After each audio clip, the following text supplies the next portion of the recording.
Is it possible to isolate the outer biceps in a curl or the inner biceps in a curl? Well, in terms of actual isolation, no, they connect to the same tendon. But I personally think that there are ways that you can manipulate your body and your body's position to bias one head of the biceps over the other, much in the same way that you could bias the upper pecs versus the lower pecs. There's less of a distinction, but there's still a distinction nonetheless. So two major things to this. One is the anatomy and then the application. We'll cover both.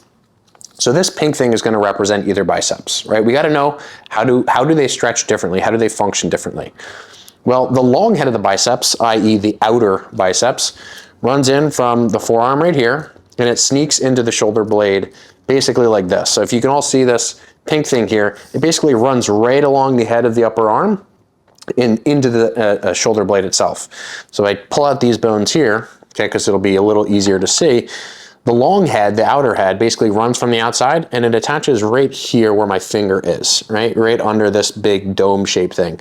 And it attaches right here. And what that means is that to stretch it, all you really have to do is just bring your arm to your side and behind your body, right? So what that means in practice is, okay, if we're imagining, hey, origin to insertion, all you really have to do to stretch this thing is pull your arm like this, i.e. I'm pulling my arm down to my side. That's as stretch as it gets. You straighten the arm, you bring your arm down by your side, and then you do curls there, right? That's as lengthened as your long head, your outer head gets. But the inner head, the short head, attaches farther inward on the shoulder blade, okay? And what that actually means in terms of the difference in stretching it makes is if you imagine, okay, here's where the short head or the inner head attaches, right? This weird looking bony prominence, it's called the coracoid process.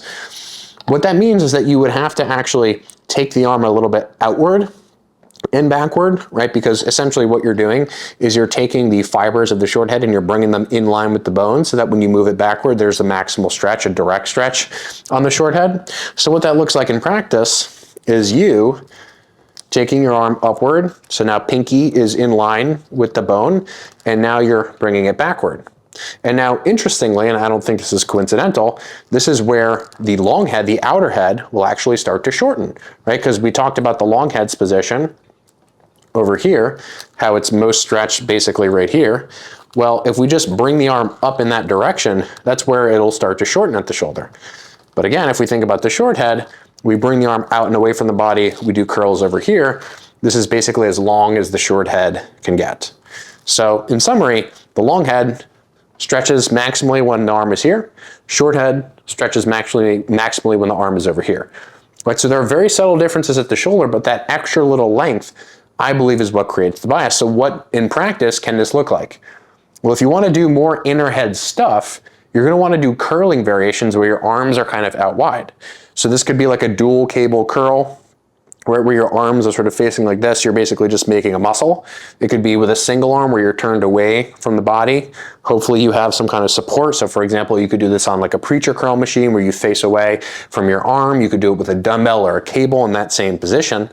And then for the long head, it's just like every other curl variation you've ever done. You just put your arms here, or you put them like slightly behind your body and in, and you do curls. Right? So it's not particularly complicated. And of course, at some point, you're probably going to be doing both of these anyway. So if you do have a particular emphasis on like, all right, for whatever reason, I look at my biceps and I want this part to grow, or I want this part to grow. That's going to be just a conversation around like what your goals are like and subjectively what you're looking for. And so if you determine one of those things, just ask yourself, which of those two positions, maximally stretching, do I need to be in to target both of those heads? Now, on the other end of the extreme, you have the sort of more fully shortened positions of both of those heads, which I also think are relevant to train. So if we sort of follow that logic in terms of what we just went over, well, if the short head is maximally stretched when my arm is here, it would be maximally shortened if my arm were kind of in front of my body, right? I.e. a preacher curl where my arm is here. And to maximally shorten the long head, I would actually have to bring my arm up somewhere a little bit higher than where it was before, or just somewhere up in this range. So interestingly, these are just most of your curl variations you've probably already been doing. It's a preacher curl. It's a curl with your arm wide.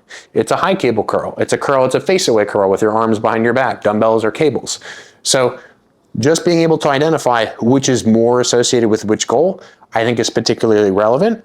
You just have to remember that if you're doing hard sets or doing sets to failure, You're probably training both of them to a highly similar extent, but I do think that training the arms in general, biceps and triceps, in a variety of shoulder positions is not only helpful for actually growing your arms and training your arms, but just improving the coordination of all the shoulder muscles that need to hold the shoulder together when you're doing those curl variations. So my advice is to do a blend of all of those for the most well-rounded biceps/function, shoulder function development.